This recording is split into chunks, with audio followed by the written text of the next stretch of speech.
안녕하십니까. 홍한성입니다. 자, 김해철은 이제 그의 주둔지였던 큐슈 가라츠 성 근처에 있는 오카야마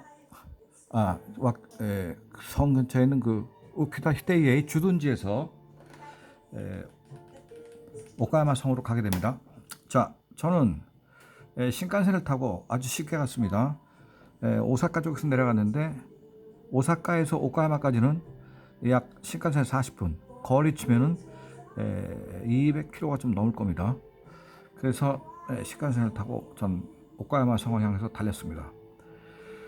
그러나 저는 이렇게 편하게 갔지만은 이 애가 갔을 때는 쉽지 않았을 겁니다. 자, 요 지도를 보시면 지금 요 지도의 행로를 보면 이게 좀 후쿠오카인데요. 이 후쿠오카 바로 옆에가 지금 가라성인데 이 성에서 배를 타고 세토 네헤로 들어갔을 겁니다. 그래가지고 이 세토 네헤를 지나서 여기가 지금 오카야마 성입니다. 일로 갔겠죠. 세토 네헤는 네헤지만은 이 네헤입니다. 이 바다가 이 지금 시코쿠 섬과 본주의 섬 사이에 지금 세토 네헤가 있는데 이게 굉장히 험합니다. 제가 이 배를 여러 번 타봤는데 특히 그 태풍이 불 때는 몸을 가눌 수 없을 정도로 배 안에서도 그 정도로 심할 때도 있습니다. 또 한편으로는 낮에는 뭐 멋있었겠죠.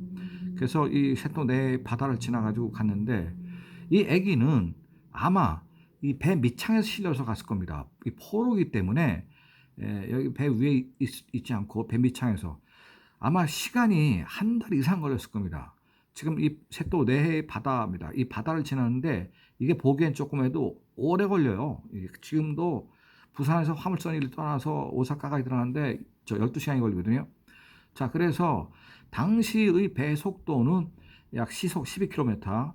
그러니까 세토 내해가 지금 걔가 출발했던 가라스부터 이 오카야마까지 거의 뭐 한 400km 이상 정도, 400km 나올 겁니다. 그래서 드디어 얘는 오카야마 성의 배 밑창에 실려가지고 가게 됩니다. 자, 이 애가 오카야마를 갔다는 거는 큐슈 나가사키 노예시장에서 팔리지 않았다는 얘기가 됩니다. 일본에 끌려간 포로가 약 10만 명 정도 되는데 그 중에 약 4만 명 이상, 5만 명 가까이가 나가사키의 노예시장에 있었는데 포르투갈 상인이나 이탈리아 노예 상인이나 이런 상인들한테 팔려가지고 인도 쪽으로 갔다 유럽으로 넘어갑니다. 포르투갈의 그 노예 무역상들이 아주 잔인하게 소문났는데 기술이 없는 사람은 거의 다 노예로 팔려 나갔습니다. 그러니까 도자기를 굽든지 된장을 잘 매든지 뭐 목수질을 잘하든지 목수를 하든지 뭔가 기술이 있는 사람은 자기네 성으로 끌고 갔고 기술이 없으면 다 팔아버렸습니다. 그래서 옛날에 제가 만든 그 다큐멘터리 안토니오 코레아 같은 경우도 조사를 해보면 걔는 나가사키 노예시장에서 팔려가지고 저 마카오를 거쳐서 인도의 고아로 갔다가 거기서부터 이탈리아 피렌체의 그 궁까지 그 뽀이로 팔려가거든요. 자, 근데 김해철은 왜 오카야마 성으로 갈 수 있었을까? 이 애는 포로를 억류 생활을 한 그 10개월 정도 할 때 거기서 이 애가 대단히 뛰어난 한문 실력을 갖고 있었다는 거를 일본군 측에서 파악했다고 저는 보고 있습니다. 그러니까 이 꼬마가 이미 천자문을 지나서 동몽선수를 지나서 소학을 지나서 사수상경을 띠내기 때문에 대단한 한문 실력이 이미 그 애긴데도 있었을 겁니다. 그러니까 일본 사람들은 당시 그 한학 실력이 조선만 못했거든요. 그래서 얘는 보통 아이가 아니다. 일반적인 애기가 아니니까 얘는 뭔가 써먹을 수 있을 것이다 해서 아마 그 성주인 우키다 히데이한테 보고를 했을 겁니다. 그래서 얘는 보통 뛰어난 애가 아니다. 지금 저기서 물이나 기르고 장작이나 다른 일을 하고 있지만은 쟤는 데리고 가야 된다 해서 갔을 거고 이 애가 오카야마 성에 도착하자마자 자 드디어 도착을 합니다. 이 배를 타고 무려 제가 볼 때 40일 정도 걸려서 갔을 거라고 봅니다. 배에서 생활을 얼마나 힘들겠어요. 배멀미 엄청 하겠죠. 배 밑창에 있었으니까 그 불과 이제 만 7, 7살짜리가. 그래서 오카야마 성에 도착을 했는데 뜻밖에도 지금 오카야마 성이 그 정문입니다. 성 큽니다. 안에 들어가면 뭐 이런 성이죠. 멀리서 보니까 어마어마하더라고요. 크고 이건 뭐 꺼멓게 생겼잖아요. 성이. 이건 까마귀의 성입니다. 그러니까 일본의 백로의 성이라는 성도 있는데 그 히메지 성이죠. 히메지 성은 흰 색깔이고 이거는 까만 색깔이고 흰색 까만색을 선택하는 이유는 그 지역의 그 조명 낮에 일광에 따라서 성을 잘 안 보이게 하려고 하는 경우는 주로 검은색 혹은 성을 일부러 잘 보이게 하는 경우는 뭐 흰색 이런 식으로 선택을 합니다. 이 성주들이 성주의 마인드죠. 자 이렇게 끌려갔는데 오카야마 성에서 뜻밖의 우키다 히데이의 부인인 호히 부인이 호히입니다. 일본말은 코히메인데 이 성주의 부인이니까 뭐 왕비 정도 되는 여자죠. 지방 왕국에서는 이 성주의 부인한테 일종의 양자가 됩니다. 그러니까 이 사람의 팔자를 알 수가 없는 거죠. 거기 가서 머슴 생활이나 할 줄 알았는데 양자가 갑자기 되는 거예요. 그 이유는 뭐냐면 이 애가 갖고 있는 한문 실력을 아마 테스트를 해본 것 같아요. 그런데 이게 보니까 뭐 사서삼경을 갖다 해석할 정도가 돼버리니까 이 웃기다가 자기 부인한테 얘를 선물로 주거든요. 그래서 당신이 알아서 판단해가지고 머슴으로 쓰든지 사동으로 쓰든지 신분으로 쓰든지 하라 그랬는데 이 꼬맹이 한문 실력이 워낙 뛰어나니까 자기의 자식들하고 같이 공부를 할 수 있도록 일종의 양자 비슷한 게 되는 거죠. 그래서 그 일본에는 그런 풍속이 있어요. 성주의 집안들은 자기 아들을 낳으면 아들이 한 4살, 5살 정도 되면 같이 놀게 할 수 있는 똑똑한 자기 그 집안의 귀족 중에서 자식들하고 같이 공부를 시키는 그런 풍속이 있거든요.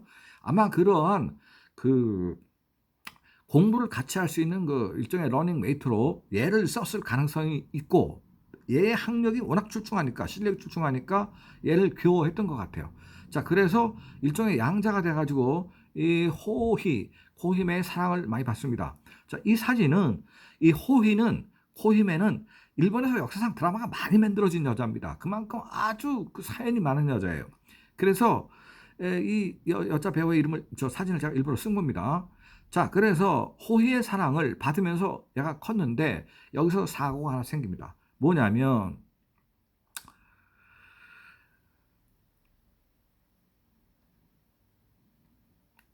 이게 지금 오카야마 성에 제가 올라가서 지금 사진입니다. 지금 밑에 해자가 있죠. 굉장히 그 잘 지은 성입니다. 이 오카야마 성은 이 성의 구조는 뭐 이제 시간이 되면 그게 과학의 결정체거든요. 자, 그래서 여기 제가 들어가서 여기 뭐 연표부터 이 성의 역사를 쭉 지금 조사하고 당시 임진왜란 때 뭐 썼던 조총 뭐 이런 것들도 뭐 전시가 돼 있고 그래서 이 해자도 나가서 제가 일부러 한 바퀴 뭐 돌아서 보기도 하고 그랬습니다. 자, 여기 뭐 우키다 히데이의 가문의 가래 집에는 전래된 어떤 뭐 장부, 신하의 명단 뭐 이런 것들이 쭉 돼 있습니다. 그런 거는 지금 본론과 관계 없고 그래서 이걸 전부 제가 쭉 읽어보면서 얘네 집안이 이런 집안이구나 알게 됐습니다. 바로 우키다 히데이입니다. 이 사람은 나중에 인생이 아주 비극적으로 끝나는데요. 그건 또 다른 챕터에서 말씀드리기로 하고 집안에 상당히 문화가 있었어요. 그래서 여기에 지금 전시되어 있는 물건들도 뭐 일종의 뭐 거울인 것 같은데 뭐 좀 상당히 고급품을 썼더라고요. 그럴 수밖에 없는 게 이 우키다 히데이는 자기 마누라가 호히의 아버지가 마에다 토시에 즉 일본 전국 대명 중에서는 에도 막부 260년까지도 랭킹 2등의 강력한 번이었거든요. 그러니까 돈이 많은 사람이고 풍신수길의 절친이었습니다. 그래서 이런 물건들이 이건 지금 뭐 곤충 아닙니까? 이런 곤충까지도 다 지금 전시가 되어 있더라고요.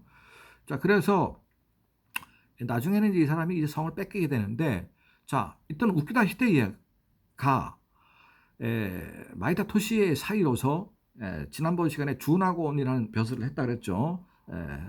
중납원이라는 벼슬, 그 벼슬은 일본 랭킹 5도 안에 들어가는 천황과 막부가 다음가는 독과 이하스 다음가는 막강한 번이었는데 이 사람은 풍신수길이의 거의 뭐 왼팔 정도 되는 사람이었습니다. 아주 강력한 사람이었어요.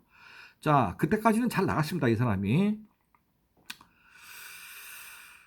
자, 문제는 우키다이 시대의 부인인 이 호희가 이 부부가 모두 천주교 신자라는 겁니다. 여기에 지금 문제가 있는 건데 당시 풍신수길이는 자기가 집권을 한 다음에는 천주교를 금지하라, 믿지 말라, 여기에 위반하면은 가차 처벌하겠다 그랬는데 이 코히메와 우키다 히데이에는 또 코히메의 아버지인 마에다 토시의 어머니인 방춘원까지 포함해서 몽땅 다 천주교 신자였습니다. 묘한 겁니다. 풍신수길이의 절친이었던 마에다 토시의 호헤의 아버지도 천주교 신자, 호의 엄마 천주교 신자. 근데 이 풍신수길과 이 호희의 아버지인 마에다 토시에는 오다 노부나가 시절에 장교 생활을 같이 했던 사람입니다. 그런데 어느 정도 친했냐면 아래우집에 살면서 그 풍신수길의 엄마와 이 호희의 엄마가 같이 논일도 하고 밭일도 하고 할 정도로 아주 절친한 사이고, 풍신수길과 호희의 아버지인 마에다 토시에도 아주 막역한 친구였어요. 그래서 아주 강력한 이 풍신수길의 친구거든요.